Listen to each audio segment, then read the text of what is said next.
Chez Kumukando, nous ne proposons plus de circuits en RDC. Moi, mon chagrin, ce n'est pas que je vois des familles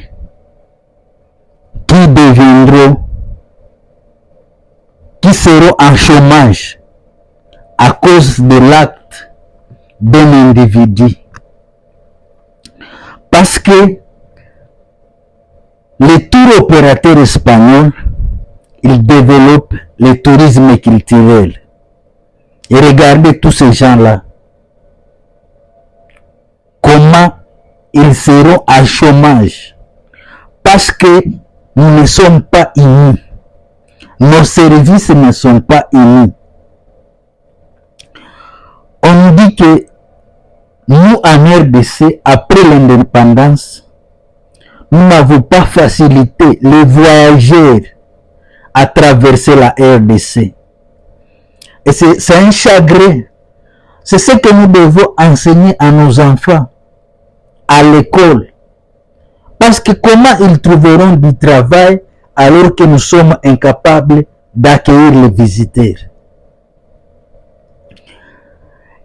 Le tour opérateur, il a vanté les merveilles de la RDC.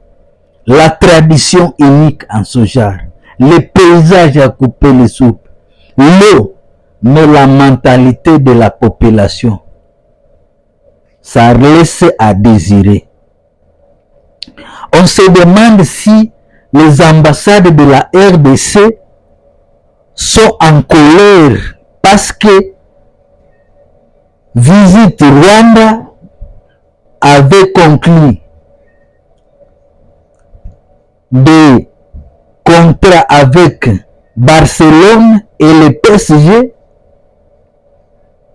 On se demande si c'est quoi au juste lorsque nous sommes incapables d'accueillir les visiteurs. Chez Kumukando, nous ne posons plus de circuits en RDC. Moi, je vois des hôtels qui n'auront pas de clients à cause de l'acte que nous avions fait au tour opérateur espagnol. Parce qu'il nous dit qu'une porte se ferme, l'autre s'ouvre. Il propose des circuits en RCA, au Rwanda, en Ouganda, en Tanzanie, au Kenya, mais en RDC, le business ne fonctionne pas. Moi, je pense que nous devons réfléchir. Est-ce que notre système éducatif est adapté au système actuel? Parce que dans d'autres pays, ce sont les habitants qui sont des intermédiaires entre les étrangers et les visiteurs. Parce qu'on lui a dit que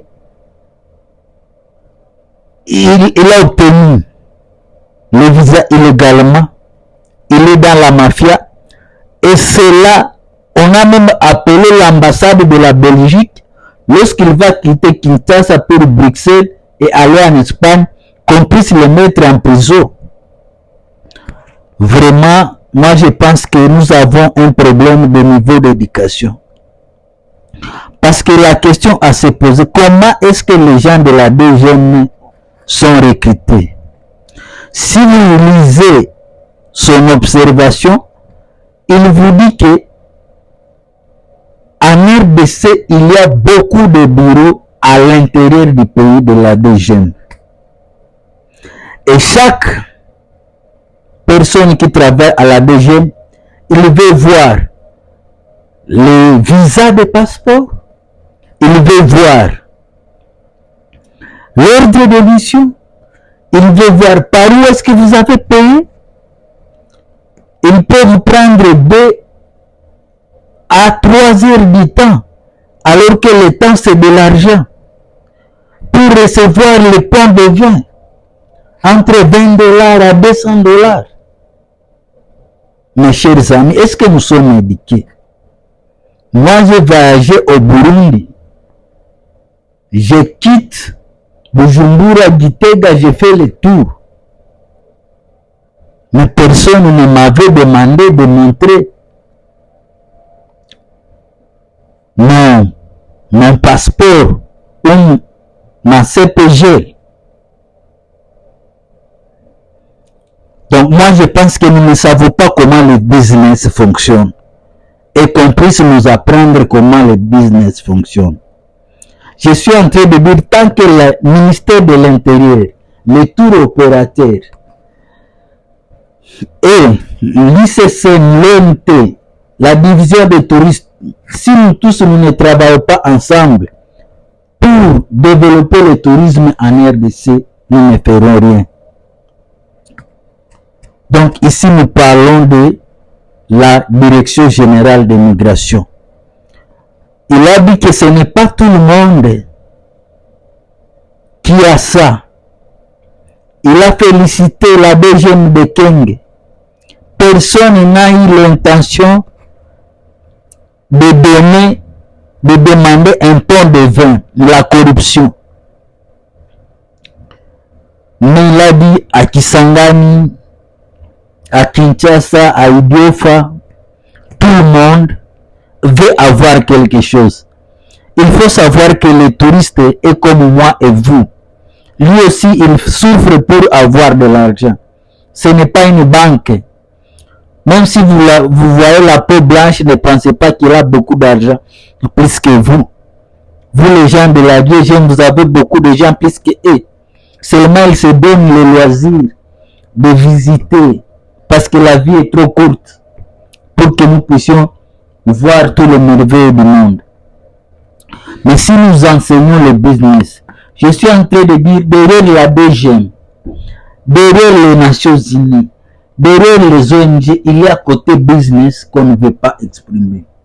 Nous avons expliqué que la DGM génère beaucoup d'argent à partir des visas, des passeports, des CPG, beaucoup d'argent.